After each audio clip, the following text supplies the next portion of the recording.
जुल्म के सामने इंसान गिर नहीं सकता, अपने मसलक से मुसलमान गिर नहीं सकता।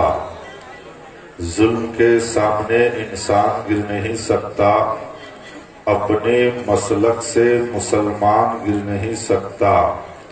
तुमने समझा ही नहीं अपने मजहब का उसूल, लाशें तो गिर सकती हैं, कुरान गिर नहीं सकता। लाशें तो गिर सकती हैं, कुरान गिर नहीं सकता। गुरूरे फौजे सिकंदर को तोड़ सकते हैं, गुरूरे फौजे सिकंदर को तोड़ सकते हैं। रुखे हालात निगाहों से मोड़ सकते हैं। हमारी प्यास को तिश्ना लबी का नाम न दो, हम चमकते सूरज से पानी निचोड़ सकते हैं। हम चमकते सूरज से पानी निचोड़ सकते हैं। भाईजान देखो, बेस टोन बंद कर दो, ये सिटी ऊपर ना रहा है, बिल्कुल माइक को सहा। भाईजान, खिताब करने के लिए सुकून का होना जरूरी है। जनता को समझने के लिए संयमी बरतना जरूरी है। वाह वाह। और खतीब और सामईन के दरमियान जो है एक दूसरे का कॉम्बिनेशन जो है ना, वो बनना जरूरी है। बुआ आहा पर सान के बैठल थी, लेकिन ये तरीका ठीक नहीं ही बैठे नीमन से बैठे। ये दीनी मजलिस है, इसके मान मर्यादा को जिंदा रखना है। बाबू मोबाइल वाला है, मोबाइल पर आप सब हमारे भाई हैं, दोस्त हैं, अहबाब हैं। ये जलसा आपका है, हमारा है, हम सब भाइयों का है। इसको कामयाब करना, इसमें हम तमाम सज्जनों का सपोर्ट और समर्थन की बेहद जरूरी है। जब आप बैठे हैं ना, तो बिल्कुल दिलो दिमाग को हाजिर करके आप इसमें बैठे, मुस्तशिर न हो, अपने ख्याल को विचित्र अभाव में आप जो है बिखरने न दें। खुलूस के साथ, जज्बियत के साथ आप बैठे, ताकि इसमें बैठने का भी आप लाभ उठा सके। मैं तमहीद और तबसरा में नहीं जाना चाहता। मैं ये चाहता हूं भाईजान, खुलूस के साथ आप इस मजलिस में बैठे, इसलिए कि ये दुनियावी मजलिस नहीं है, ये दीनी मजलिस है। इसके मान मर्यादा को जिंदा रखना हमारी और आपकी जो है ये पहली जिम्मेदारी है। एक को हल्का नॉर्मल कीजिए, सिर्फ 1% रख दीजिए। अभी मुझसे पेशतर शायरे हिंदुस्तान हजरत उल्फत नूरी साहब से बहुत ही उम्दा कलाम हमने आपने सुना। आपकी समाअत को ये अपने ओर कर चुके थे। सबकी इच्छा और सब ये चाह रहे थे कि और पढ़े, लेकिन हालात के मद्देनजर रखते हुए इन्होंने अपने आप को सेव करके अपनी जगह पर जाकर बैठ गए। अल्लाह इनके आवाज में, अंदाज में और मजीद तरक्की इनायत फरमाए।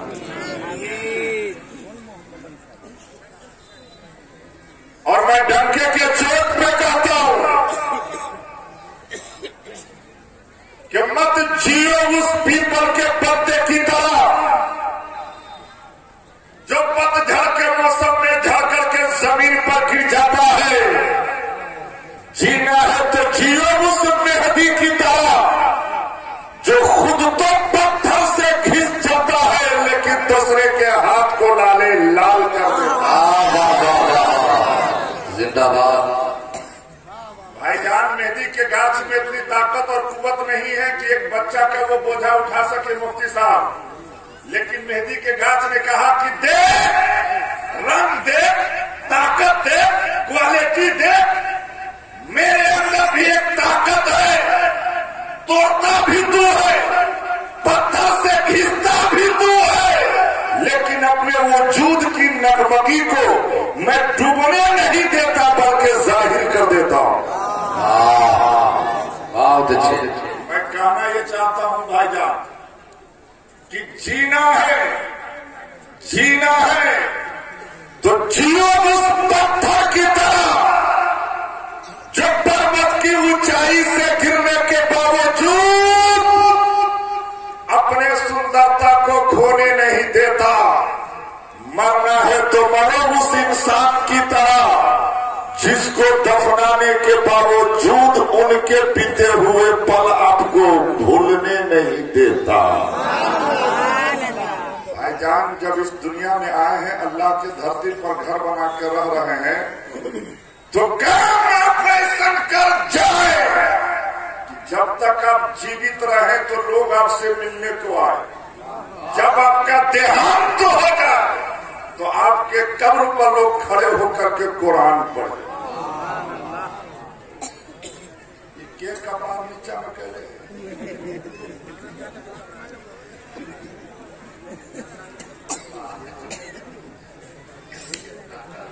एगो राजा राहिबुल्ला की ना इमाम साहब, तो राजा अपना वजीर से कहल के कहियो जीवन में तोरा कोनो काम कहबो कहल रहबो कि नहीं तो दूगो काम एके बेरी करी।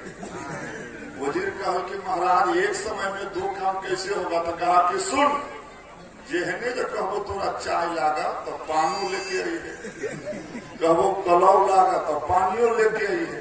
ये सिलसिला बहुत दिनों तक चलता रहा। एक रोज जो है ना राजा के हो गई तबीयत खराब, तो कहा वजीर क्या महाराज, कह के हमार मन ठीक न बुझाई है, जो कभी डॉक्टर बुला के ला। तो वजीर जे कभी डॉक्टर बुलावे तो वो की कल के वनी से कबर खोदहू वाला के लेके चले।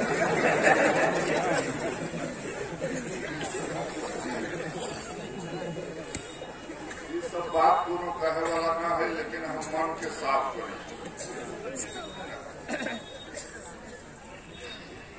राजा बीमार पड़ रही खान भाई है ना, घाट को लेकर हुआ था और उसको खोदने वाला कोदाल लेकर दाएं बाएं कर रहा था। आंख खुली तो कल की वजीर, कल की महाराज में मेरी कुदाड़ी वाला के, कल की महाराज यही न कब्र खोदने वाला है, कहा इसको क्यों लाओ? कहा कि जजमान सुनिए, अहाँ के मन खराब होगा, दवाई से नहीं ठीक होगी तो अहाँ मरबे कि न मरबे? थोड़ा काल मटराई टूटी।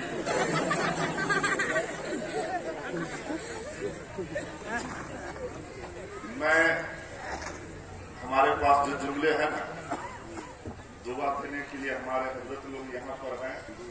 सिर्फ आप एहसास कर लीजिए जमीन को बेदार करके कि आपके बीच में कोई व्यक्ति कुछ कह रहा है। वाह! हम जो कह रहे हैं वो कोई हवाई फारिग नहीं है, कोई मीडिया और कोई चैनल की बात नहीं है। मूल जवाबदेही जिम्मेदारी के साथ मैं आपके बीच में अर्ज करना चाहता हूँ। आपके इस स्टेज पर आपके खतीबो इमाम हजरत अल्लामा इरफान साहब जो हमारे बड़े करम फरमा है, मोहसिन है, ये दुआ दे रहे हैं। तमाम उलमा कराम सबों की दुआ लेकर मैं आगे बढ़ना चाहता हूँ। और ये भी क्लियर बात है, दुनिया का समाजी मैदान हो या कोई भी व्यक्ति उस वक्त तक कामयाब नहीं होता जब तक उसके साथ जनता का सपोर्ट और समर्थन न होता। इस जलसे की कामयाबी के लिए आप तमाम सज्जनों का सपोर्ट और समर्थन की जरूरत है, तो इसके लिए तैयार है? बोलिए ना महाराज, मोहब्बत से बोलिए सुभान। आप उठ बैठ नहीं न करेंगे, आप किधर से बैठेंगे ना। और मैं साफ कहता हूं, दीपक बोलता नहीं है बल्कि उसका प्रकाश परिचय देता है। ठीक इसी प्रकार से आप भी अपने बारे में कुछ न बोलो, आप अच्छे कर्म करते रहो, वही आपका परिचय देंगे। जिसकी नीति अच्छी होगी उसकी हमेशा उन्नति होगी। अगर मैं ये कह दूं कि मैं सर्वश्रेष्ठ हूं तो ये आत्मविश्वास है इरफान भाई, लेकिन हम ही सर्वश्रेष्ठ हैं तो ये अहंकार है। इसलिए कि रिश्तों की सिला यदि अगर भावनाओं से हुई है तो टूटना मुश्किल है, अगर स्वार्थ से हुई है तो टिकना मुश्किल है। और मैं साफ तौर पे अर्ज करता हूं, मैं साफ अर्ज करता हूं कि कभी भी भविष्य में किसी को खुश करने का मौका मिले तो मत चुकना है मेरे दोस्त। वो बड़े खुश नसीब लोग होते हैं जो किसी के चेहरे पे मुस्कुराहट दे पाते हैं। इसलिए दोस्तों कि श्रद्धा जान देती है, निम्रता मान देती है, योग्यता स्थान देती है, पर ये तीनों मिल जाए तो किसी भी व्यक्ति को किसी भी जगह सम्मान देती है। आज मैं अभी रघुकुल दिवाकर मर्यादा पुरुषोत्तम अपने नबी के जन्म स्थली पावन पुत्र मक्का की दर्शन कथा प्रस्तुत करने का मैं प्रयास कर रहा हूं। तो आप सभी लोग अपने मन को एकाग्रचित करके अपने मन के भाव से बैठिए और नबी की प्रेम सागर में डूबकर खुलूस से कहिए सुभान अल्लाह। ऐसे तो आपका ये मुल्क हिंदुस्तान सूरदास, तुलसीदास, कालिदास, अमीरो, खुसरू और खाजा के बीच विशाल सागर सुंदर हिंदुस्तान में इस मिट्टी के अंदर चमकने की, महकने की, दमकने की, खनकने की, संघार करने की ताकत और कुव्वत और जुर्रत और मजाल है। तो ये किसी और की दर की भीख नहीं है बल्कि मेरे खाजा की दर की करामत है, मेरे गौस की दर की करामत। भाईजान सबसे पहले हमारा सबकी ये बात समझे पड़ रही क्योंकि बनाने वालों ने किस उद्देश्य से बनाया है। जब तक बनाने वाले की इच्छा को हम और आप न समझेंगे तो अपने अंदर परिवर्तन कहां से लाएंगे। खुर्शीद भाई, तो रचना ने रचयिताओं को किस लिए बनाया है? रचनाओं को सबसे पहले रचयिता की मर्जी जाननी चाहिए, इसलिए कि तर्क से विचार बदले जा सकते हैं, भावना नहीं। तर्क से ख्याल बदले जा सकते हैं, आस्था नहीं। तर्क से दिमाग बदले जा सकते हैं, प्रेम नहीं। ये और बात है, कर्तव्य पालन कोई और करता है और मूल अधिकारों की रक्षा कोई और करता है। दोस्तों दुनिया में वो अकेले मन से बैठा ना, चुपका माले क्यों बैठते हैं? नहीं यहाँ तो नहीं बोलो, हम बोलबे करेंगे, लोग आ जाते हो। दुनिया में किसी के दरवाजे पे अगर कोई भी व्यक्ति जाता है मुफ्ती साहब, तो वो 3 कारणों से जाते हैं, भाव से, प्रभाव से, अभाव से। यदि अगर आपके दरवाजे पे कोई भी व्यक्ति अभाव में दुखी होकर आया है तो आपसे जो बनता है मदद करें। अगर भाव में आया है तो प्रेम से गले लगा लीजिए। अगर प्रभाव में आया है, प्रसन्न होकर आया है, तो आप खुश हो जाओ कि परवरदिगार ने तुमको इतनी क्षमता दी है कि तेरे दरवाजे पर लोग चल करके आते हैं। वाह, धन है लालबंदी के गरीब गयूर सुन्नी मुसलमान जिसके दरवाजे पर एक गांव से नहीं अनेक गांव से लोग चल करके आए हैं। मुबारकबाद के मुस्तहिक के गुलाम ख्वाजा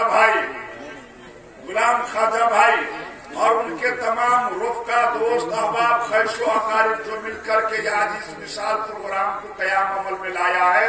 उनका प्रोग्राम ये सच है, ये हकीकत है कि कामयाबी के सीमा चरण से हम किनारे। जुलूस के साथ सारे लोग एक बार बारगाह मुस्तफा में दुरूद पाक पढ़े।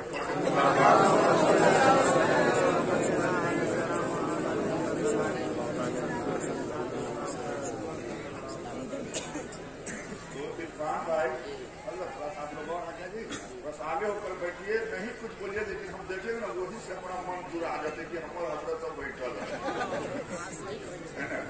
तो इस लॉकडाउन में इरफान भाई हम एक मान लेकर चल रहे हैं। हमारा मन में अभी प्लान हट गए कि नारा लग जाए, ये हो जाए, वो हो जाए, नहीं। हमें चाहे कि हमारे भाई सब में केना भला होते, केना एगा सबके लाभ होते, तई फिर में आप हम आ गए जी बुखार वाले को हमने छोड़ दिया है ना। तो अल्लाह ताला कुरान मजीद में इरशाद फरमाता है, बस सिर्फ 1 मिनट लेते हैं, उसके बाद हम गीता, रामायण, भागवत, कुरान और मुतअद्दिद धर्मों की किताब ग्रंथों को लेकर के हम आएंगे। थोड़ा सा आप लोगों के सेहत को और हम वाश करना चाहते हैं। इजाजत है?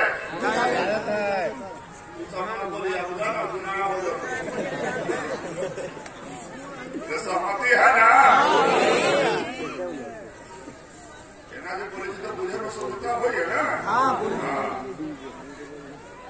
अल्लाह ताला कुरान में इरशाद फरमाता है, या अय्युहल्लज़ीना आमनू तक़ुल्लाह व कूनू मअस-सादिक़ीन। साफ समझिए, विदाउट समय को लेते हुए साफ ऐलान है कि ऐ ईमान वालों, अल्लाह से डरो और सच्चों के साथ। ये नहीं फरमाया कि ऐ मुसलमान, गौर करने की बात है कि कहल कि ऐ ईमान वालों, यानी जेकरा सबके मन में शरीर में ईमान है वो करा से कहल के बोलो इसलिए सोफिया किराम ने इसका तर्जमा किया। भाई आइए बतियाया, कहियो न बतियाया। इसलिए सोफिया किराम ने तर्जमा किया है, ईमान वालों अपने अमल के हिफाजत के लिए सच्चों के साथ हो जाओ। सोफिया किराम ने भी तर्जमा किया है, ईमान वालों अल्लाह से डरो और खौफे खुदा तलाश करने के लिए सच्चों के साथ हो जाओ। इसलिए कि इंसान जैसी महफिल, जैसी सोसाइटी को, आपका भी नाम उसी में इन्वॉल्व हो जाएगा। हजूर ये नहीं देखे ना कभी, है कि नहीं? तो इसको और हम शॉर्ट कर रहे हैं। आप दारू ना पिए, लेकिन पीने वालों के साथ है तो आपका भी नाम उसमें जोड़ दिया जाएगा। खुलासा करने का मकसद ये है कि नस्ल का और संगत का जो है बहुत प्रभाव पड़ता है।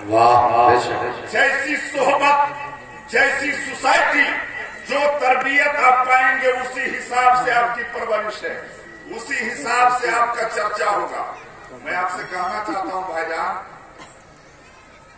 बहुत मान मनवा के बाद एक राजा था, उसको कोई धिया पुता नहीं हो रहा था। बहुत मान मनवा के बाद, दरगाह मजार के खाक छानने के बाद एक लड़का पैदा हुआ। यानी यहाँ सब आमादा हो जाए। बहुत मान मनवा के बाद एक लड़का पैदा हुआ। लड़का पैदा तो हुआ, लेकिन वो लड़का इतना सियाह, इतना काला था, जिससे जो है राजा का मन छोट हो गया। इतना काला था, मानव जनार्दन भोजुन्ना, राजा का मन बहुत छोट हो गया। वो सोचने लगा कि रात दरबार में इसको हम बैठाएंगे तो कैसे बैठाएंगे? कहीं गंभीरता से इस बात को आप सुनिएगा। राजा अपने वजीर से कहा कि पता लगाओ आज रात में किसी और के घर कोई लड़का पैदा हुआ है क्या? वजीर गया, तुरंत पता लगा कर आ गया। कहा कि महाराज अपनी ही बगल में एक नाई रहता है, नाई बुझी चिन्हा है सब, फिर कपार हिलावे मुंह से बोलो आभा पकड़ ले मुंह में। अजान ठाकुर कहा उसके घर में एक लड़का पैदा हुआ है, कहा उस नाई को बुलाया जाए। बुलाया गया। राजा ने कहा कि सुन, हमारा जो बेटा पैदा भली है तू दे तू अपन हमरा दे, यानी बदलाई कर, है नहीं? राजा ने कहा इसको बदल दो और इसके बदला में मैं तुमको बहुत धन दूंगा। वो गरीब आदमी था, वो मान गया। इरफान भाई, राजा देखिए अपना बेटा जो अपने शुरू से चलकर है उससे बदल लिया, है नहीं? सोहबत और नस्ल का असर देखिए। राजा अपन बेटा दादा के ओकरा हजाम के ठाकुर के, और वो कर बेटा जब राजा पोषित रहे तो बच्चा तनका घुसके लगले, है न, रुकने लगा। तो बच्चा की करे, जब देखे राजा साहब 10-20 लोग में बैठल है तो घुसुकते घुसुकते चल जाए। नस्ल का असर देखिए, वहीं पे जाके ऐसे ऐसे कर, ऐसे ऐसे कर, ऐसे ऐसे कर। राजा जो कहा वो थोड़ा सा महवे हैरत हुआ, कहा बुलाओ डॉक्टर को, वैद्य को बुलाओ। तो डॉक्टर को बुलाया गया। अभी राजा का ये जहन नहीं जा रहा है कि किसके नस्ल का। तो बच्चा की करे, जितने दवाई खाए और तेजी में ना, और तेजी में। राजा जो है और परेशान हुआ। कहा इस इलाके में जितना वैद्य हकीम है सबको बुलाया जाए। बुलाया गया। एक बैठक, सब लोग आए। कहा कि महाराज हमारा सबके इतिहास में कैला बोले लिए, देखिए जीवन नहीं हुई। कहा इसका कोई उपाय बैठा। विद्वान होना तो अलग बात है, बुद्धिमान होना अलग है। विद्वान तो सब हो सकता है, बुद्धिमान सब नहीं है। उसी बैठक में एक गरीब था जिसके बदन पर कपड़ा फाटा पुराना है कि नहीं। तो कहा कि महाराज अगर कहूँ तो एक राय हम दू, कह राय देने के लिए बोला है, राय दो। तो वो एक आदमी था, उसने राय दिया, कहा महाराज रात दरबार में इतना खिलौना ला के रख दीजिए, इतना खिलौना ला के रख दीजिए कि बच्चा खिलौने देख के गुम भजते आएंगे ना, जो करिए वो आदतें छोड़ देते कि हाँ तोहर बात कहीं ठीक बुझाइए। रंग बिरंग के विभिन्न प्रकार के खिलौना ला कर दिया गया, हाथी घोड़ा मूर्ति रंग बिरंग के। अब बच्चा की करे खिलौने पे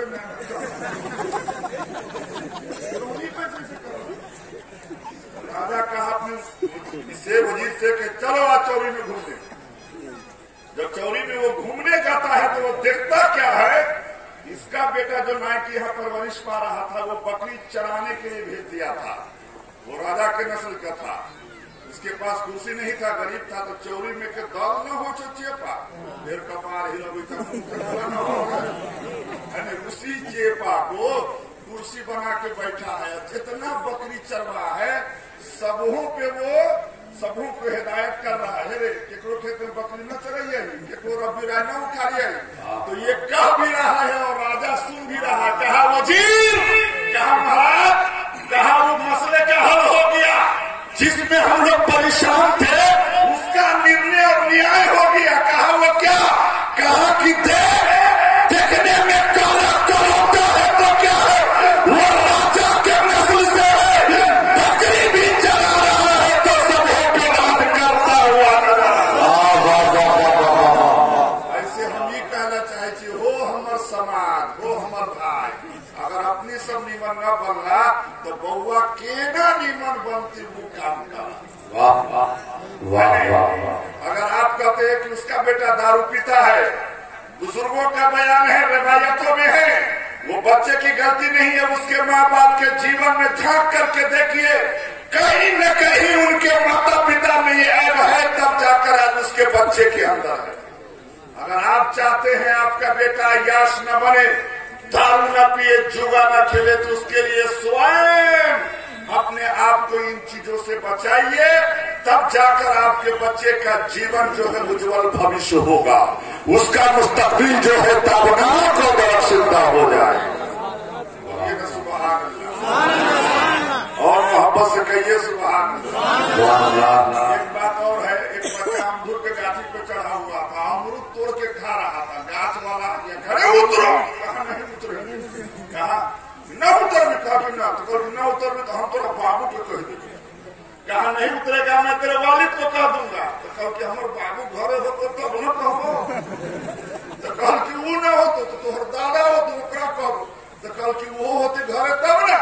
ये नस्ल की बात है। तो गाछी वाला कहा रे न तोहर बाप घरे हो न दादा घरे हो, तो वो सब कहाँ हो। तो कहा कि जना हम तोरा गाछी पर चढ़ल कि हमारे बाबू केकरो गाछी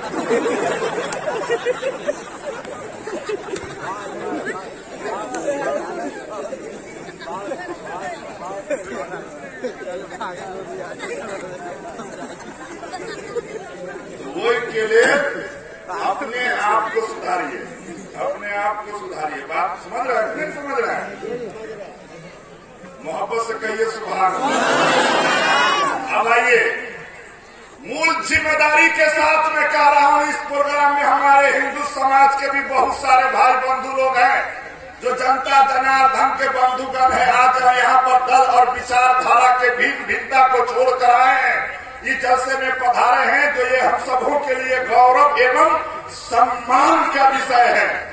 हजरत रामचरितमानस के सुंदरकांड के अंदर ये बहुत ही बहुमूल्य मंत्र है, जिसको हम कहने जा रहे हैं। और इस मंत्र के अंदर किसी और की तारीफ और तारीफ नहीं, बल्कि मेरे नबी की शान मौजूद है। और वहां से बोलिए सुभान अल्लाह। उसने साफ ये कहा है कि शांतम शाश्वतम अपरनिधम निर्वाण शांति पदम परम शंभु फरेंद से मनसम वेदांत वेदम विभुम राम जगदीश्वरम सुरपुरम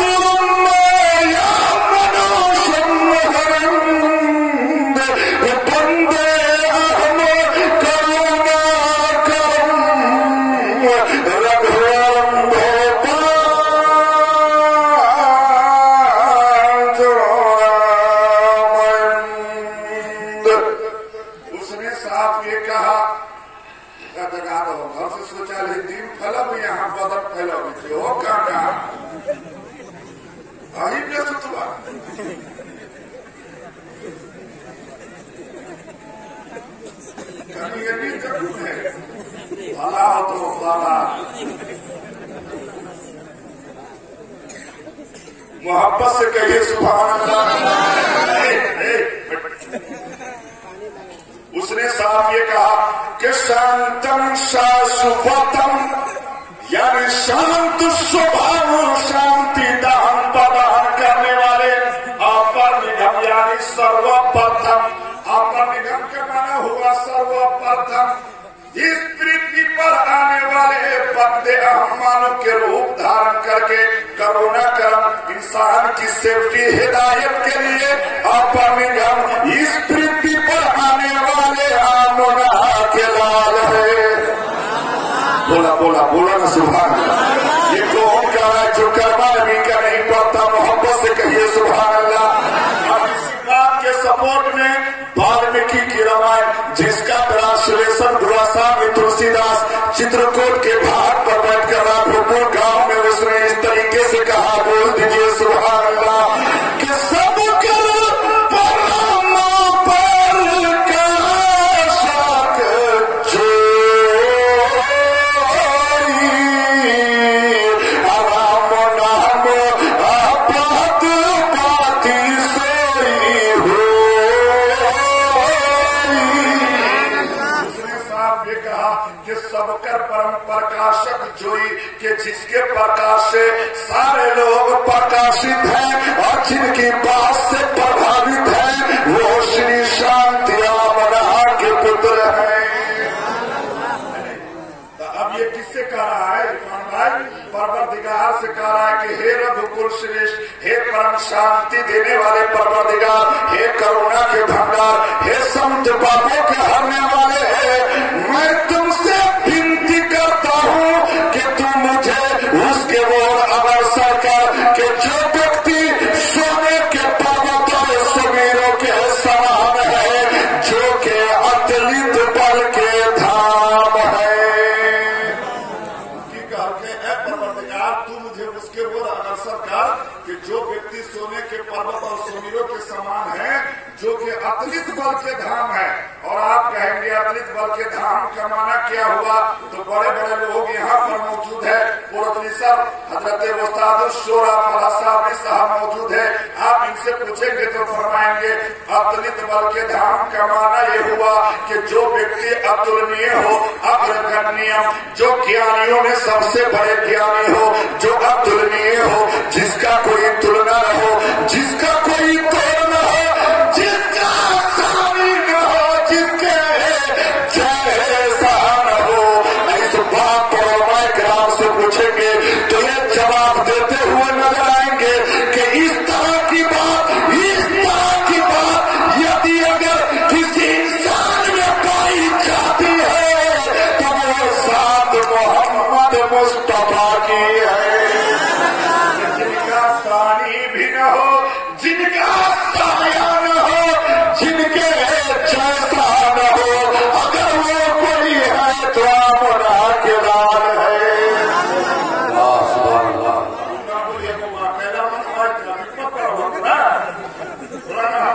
करते हैं मोहब्बत से कहिए सुभान अल्लाह और मोहब्बत से बोलिए सुभान अल्लाह। हुई तो राम से मुराद वो राम नहीं है जो दशरथ के पुत्र है।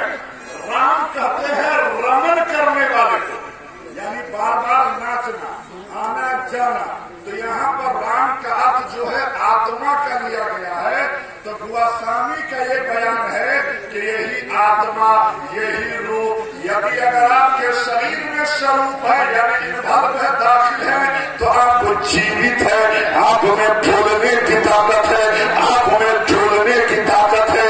तो गोस्वामी का यहाँ पर इशारा यह है कि जैसा हजरत आदम का पुतला तो था, लेकिन उसमें मुस्तफा के नूर का वजूद न था, तो वो पुतला बोलता भी न था, डोलता भी न था। लेकिन उसी पुतले में मुस्तफा के नूर का वजूद डाल दिया गया, तो वो पुतला बोलने भी लगा, डोलने भी लगा। नारे तेरी नारे निसार, पहले काबू शरिया कॉन्फ्रेंस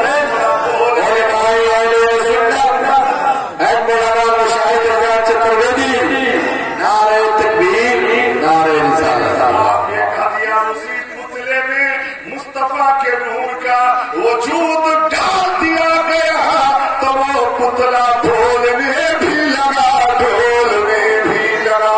अब यहाँ पर एक जिम्मेदारी के साथ एक बात मैं और अर्ज कर रहा हूँ। अल्लामा इरफान साहब, हमें और आप सबों को इस बात पर यकीन है, ठाम से यानी अय्यब से हम और आप दुरूद पढ़ते हैं तो मुस्तफा मदीने से सुनते हैं, ये ना भाई। और इस बात पर यकीन और ईमान है कि अगर रसूल चाह दे तो अभी इस मजलिस में आ जाए, ये उनके पावर की बात है।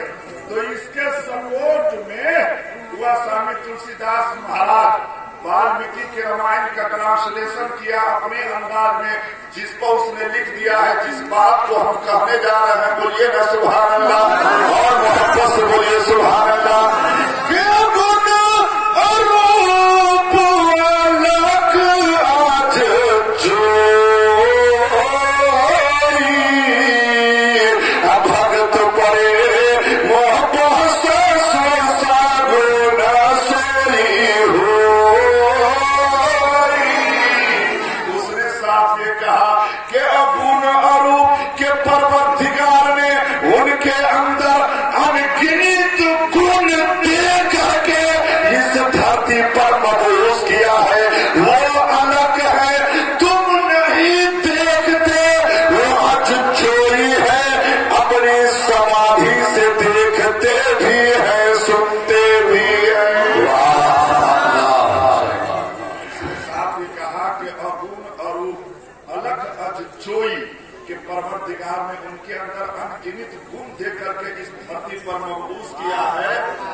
जोई है, अपनी समाधि से देखते भी हैं, सुनते भी हैं। मोहब्बत से बोलिए ना भाई सुभान अल्लाह, और यहाँ के बोलिए सुभान अल्लाह, और मोहब्बत से बोलिए सुभान अल्लाह। समय का अभाव है ना, इसीलिए हम ज्यादा दूर नहीं देना चाहते। दो बार जरा हमसे भी सुन लीजिए, उसके बाद अपनी अपनी वाणी को हम ब्रेक दे देंगे, क्योंकि बहुत सारे लोग आएंगे। वो हमने बोला से तो नहीं बोल सकते, हमने चाहे जिसे दिन आदमी सबको बुलाए, मोहब्बत से कहिए सुभान अल्लाह। धोया अगर मन को धोया नहीं, ऐसा गंगा नहाने से क्या फायदा, तूने प्यासे को पानी पिलाया नहीं, बात अमृत पिला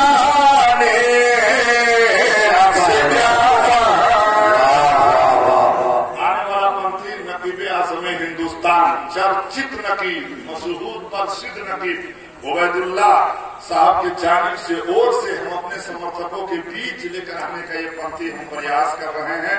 मोहब्बत के साथ इसको समाप्त कर लीजिए, बिल्कुल आमादा हो जाइए, बोल दीजिए सुभान अल्लाह। के है समय का तकाज़ा यही दोस्तों, धर्म के वास्ते जान दो, मरहम दो, कर इबादत का जज्बा न मकसूद हो, तो सिर्फ मस्जिद बनाने से क्या कि भाई देखिए खतीबुल हिंद खड़े हो जाइए आप लोग,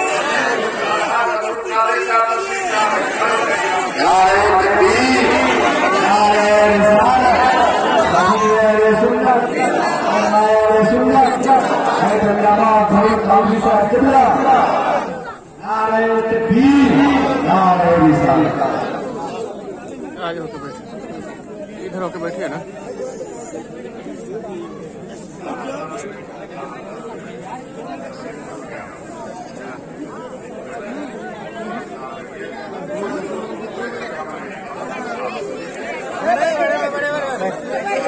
बैठ जाइए आप लोग की जमीन में बैठ जाए, बहुत ही जाने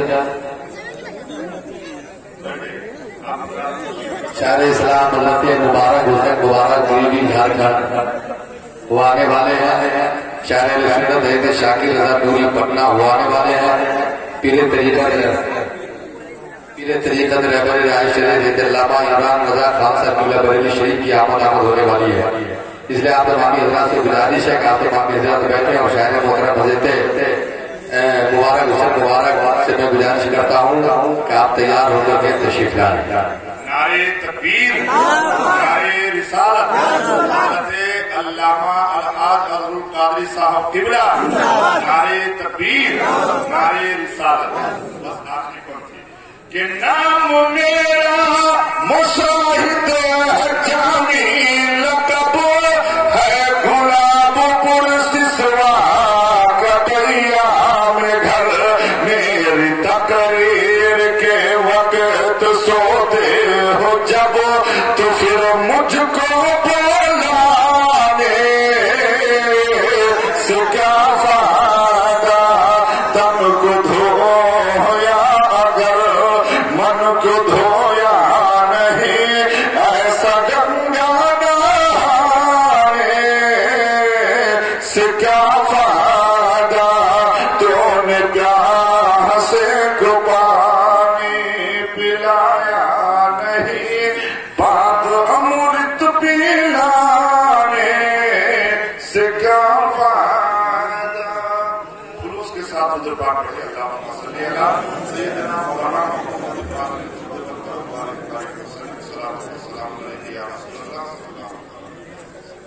बस आखिरी बात आप समाप्त करें।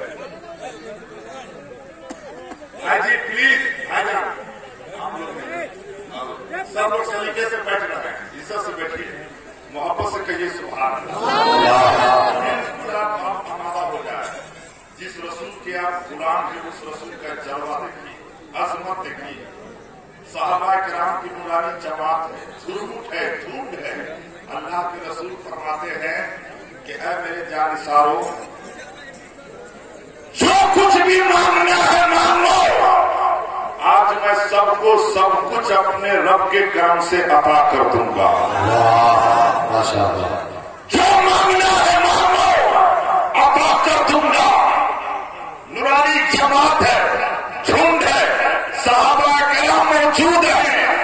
अल्लाह के रसूल फरमाते और दीवाना ना माने, किसी ने दौलत मांगा, किसी ने शोहरत, किसी ने जाहो हशमत, किसी ने हुकूमत, जिसने जो कुछ मांगा अल्लाह के रसूल ने उन्हें अता कर दिया। मोहब्बत से कहिए सुभान अल्लाह।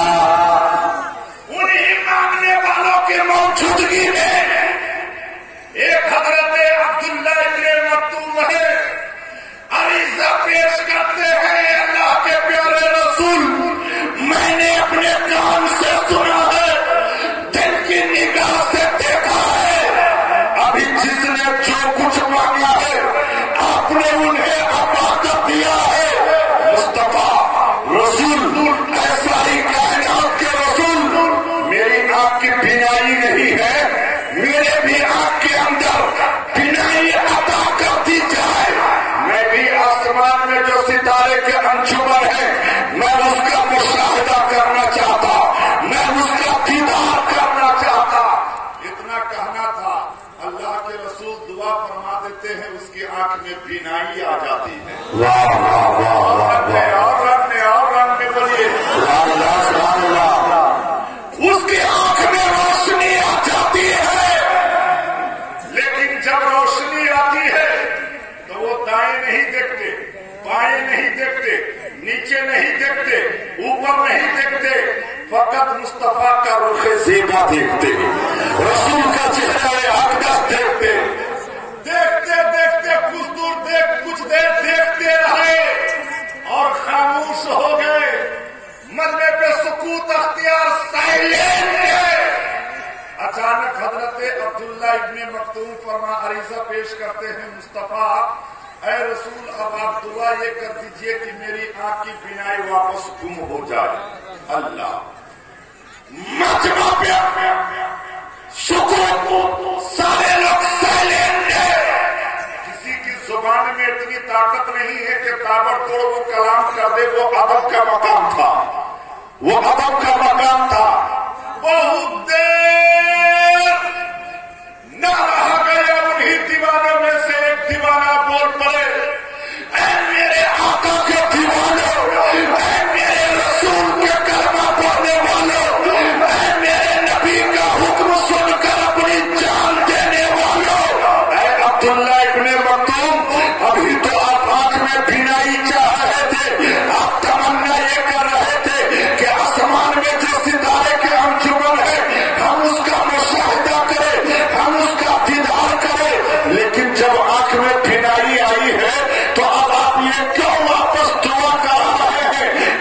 मेरी आंख की बिनाई गुम हो जाए। अब आप ये क्यों चाहते हैं कि आंख की रोशनी गुम हो जाए? हजरत अब्दुल्ला इब्ने मक्तूम आईसा पेश करते हैं, ऐ मेरे रसूल के कलमा पढ़ने वालों, ऐ मेरे नबी के बताने से खाने काबा का तवाफ करने वालों, ऐ मीना में कुर्बानी देने वालों, मुस्तफा अरफात के मकामात पे जाने वालों, सफा मरवा की सही करने वालों, मकाम इब्राहिम पे नमाज अदा करने वालों, कि आपने देखा नहीं कि जब मेरी आंख में बिनाई आई है तो मैंने दाएं नहीं देखा, बाएं नहीं देखा, नीचे नहीं देखा, ऊपर नहीं देखा, फकत देखा तो मुस्तफा का रूखे सेवा देखा, और रसूल के रूखे सेवा में मैंने चांद भी देख लिया है, आसमान भी देख लिया है, कायनात को देख लिया है। ऐ मेरे आका के दीवानों, रसूल के चेहरे अक़दस पर जो नूर था, वो नूर का वस्त्र मेरे ऊपर पड़ा है, तो उसी आंख के अंदर मैंने खिताब आदम भी देखा है, शुजाअत नूह भी देखा है, मार्फत शीश भी देखा है, खुल्लत इब्राहिम भी देखा है, लिसान इस्माइल भी देखा है, रज़ाए इसहाक भी देखा है, बसात साली भी देखा है, बशारत याकूब भी देखा है। ऐ मेरे आका के दीवानों, रसूल के चेहरे अक़दस में मैंने पूरी कायनात को देखा। नारे तकबीर, नारे रिसालत, फैज़ाने तारीख़ शरिया कॉन्फ्रेंस, उलमाए अहले सुन्नत, तलबा मुशाहिद रज़ा चतुर्वेदी जाई, नारे तकबीर, नारे रिसालत। वाह वाह। दोस्तों मित्रों, हम अपनी बात को यही परोसते हैं, उस साहबी रसूल का यही बयान है कि हमारा दिल में, मेरे दिल में सरकार के प्रति कोई ऐसी पाप और हिंताई नहीं है, बल्कि मेरी तमन्ना आरज़ू ये है कि जिस आंख से हमने रसूल को देखा है, अब मैं ये चाहता कि दुनिया के किसी और शय को नहीं देखूं। वाह, अल्हम्दुलिल्लाह रब्बिल आलमीन।